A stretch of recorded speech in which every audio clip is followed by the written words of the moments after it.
Bonjour, bienvenue sur Cocotte TV pour une nouvelle vidéo de présentation. Aujourd'hui nous avons un Ventirad de Thermalright. Nous avons le petit logo ici sur le top, c'est le True Spirit 140 Direct, une version en Direct Touch du True Spirit 140 avec quand même une finition largement au-dessus des anciens True Spirit et ça pour seulement 45 €. Le True Spirit, le voici avec son ventilateur dérivé des TY 140, 141, 143, etc. qui va tourner seulement de 300 à 1300 tours par minute, comme d'habitude avec la gamme, donc c'est vraiment silencieux et de notre point de vue plutôt performant, d'autant plus qu'il n'y a pas de bruit de moteur, de roulement ou autre quand on descend la vitesse.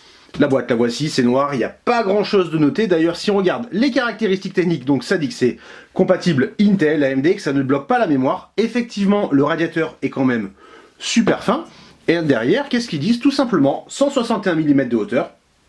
Et là, encore une fois, c'est pas très haut, même avec le ventilateur qui pourra donc être placé relativement bas puisque ça ne viendra pas bloquer sur la mémoire.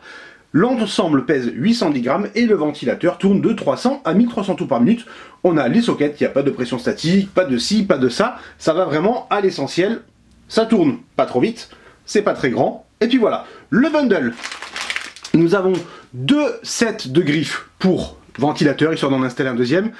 Le traditionnel backplate et kit de fixation de chez Thermalright et bien entendu un petit sachet de pâte thermique. Il faut pas trop en demander, on n'a pas de tube, on est sur du True Spirit. Ça va vraiment au basique, quoique ne le cachons pas, chez Thermalright pour avoir de la pâte thermique en tube, c'est quand même très rare, même sur les modèles qui s'approchent des 100 €. Une notice bien entendu, et enfin le petit carton qui allait, hop, recouvrir le bundle. La finition du radiateur. Nous avons un top noir avec le logo, hop, Thermalright dans ce sens.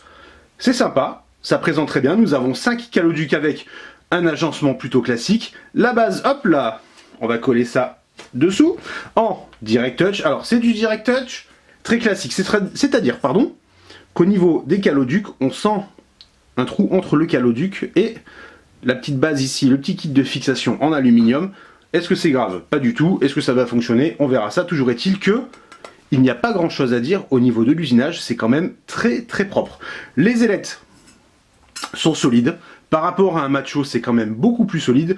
On se dit que quand on mettra hop, les griffes ici dans les trous, ce sera quand même relativement simple. Ici, on le voit, il y a des petits trous. C'est tout simplement pour mettre les caoutchoucs ou silicone, on n'a pas regardé, normalement c'est du caoutchouc chez Thermalright, qui vont permettre de bien tenir le ventilateur et de limiter les vibrations. Le tarif, nous l'avons dit, 45 € à peu près, c'est pas très cher, la finition est bonne, le look est quand même relativement sympa, et généralement avec les True Spirit 140, on n'est pas déçu des performances. Avoir le direct, comment ça va influencer? Alors on le dit de suite avant qu'on nous fasse la remarque, dans les commentaires, sur la news, sur le test, ou en vidéo, pourquoi pas.